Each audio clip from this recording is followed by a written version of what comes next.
সাংবাদিকের গায়ে ককটেল কেন? সাংবাদিকের গায়ে ককটেল কেন? সাংবাদিকের গায়ে ককটেল কেন মারা হলো? আপনি ককটেল কেন? সাংবাদিকের গায়ে ককটেল কেন মারা হলো? সাংবাদিকের গায়ে ককটেল কেন মারা হলো?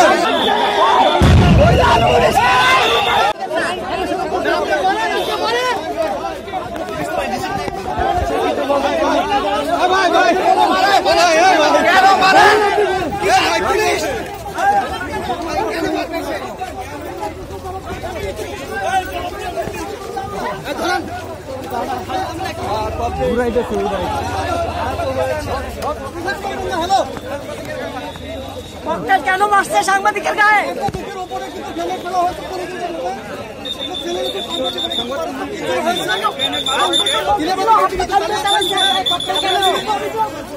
সাংবাদিকের গায়ে ককটেল কেন? সাংবাদিকের গায়ে ককটেল কেন? সাংবাদিকের গায়ে ককটেল কেন মারা হলো? আপনি ককটেল কেন? সাংবাদিকের গায়ে ককটেল কেন মারা হলো? সাংবাদিকের গায়ে ককটেল কেন মারা হলো?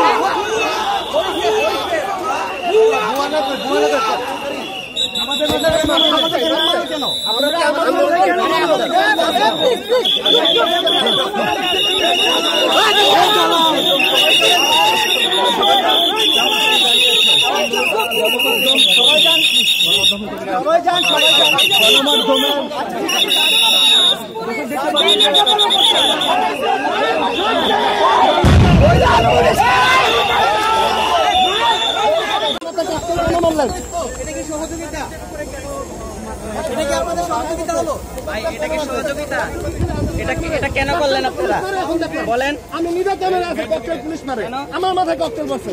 আমি শেষ করি জি বলেন। আমি শেষ করি জি। আমি শেষ না করে আপনার কথা বলছি বলেন জি। আপনারা যেভাবে তাদেরকে ঘিরে রেখেছেন, কারণ এই জায়গাটাতে তো বিশ্ববিদ্যালয় কর্তৃপক্ষের পরিষ্কার নির্দেশনা আছে যে এখানে কোনো ছাত্র আসবে না, এবং তাদের সঙ্গে আপনারা দেখেছেন, শুরু থেকেই দেখেছেন যে তাদেরকে আমরা রিকোয়েস্ট করছি যে ভাই আপনারা চলে যান, ওই অঞ্চলে যান, এখানে আসবেন না। এটা বিশ্ববিদ্যালয় কর্তৃপক্ষের নির্দেশনা। তো সেটি আমরা এনশিওর করতে গিয়ে আপনারা যখন তাদেরকে ঘিরে ধরে রেখেছেন, তখন তো আমাদের পুলিশকেও আপনারা ওখানে ঢুকতে দিচ্ছেন না। আমরা ঘিরে রাখি, এটা আমাদের দায়িত্ব পালন করছি। কথা যদি একজন একজন করে বলা হয় তাহলে উত্তরটা দিতে ভালো হবে। আমরা আশা করব আপনাদের কাছে যে আইন শৃঙ্খলা রক্ষার কাজে সকলকে সহযোগিতা করা। আমরা সাংবাদিক এরকম একটা অনুভূতি আমাদের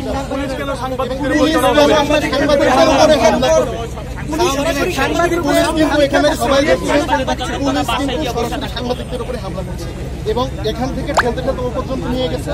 নিয়ে যাওয়ার পরে একবার সাংবাদিকদের মাঝখানে যেখানে গণমাধ্যম কর্মীরা ভিডিও আছে,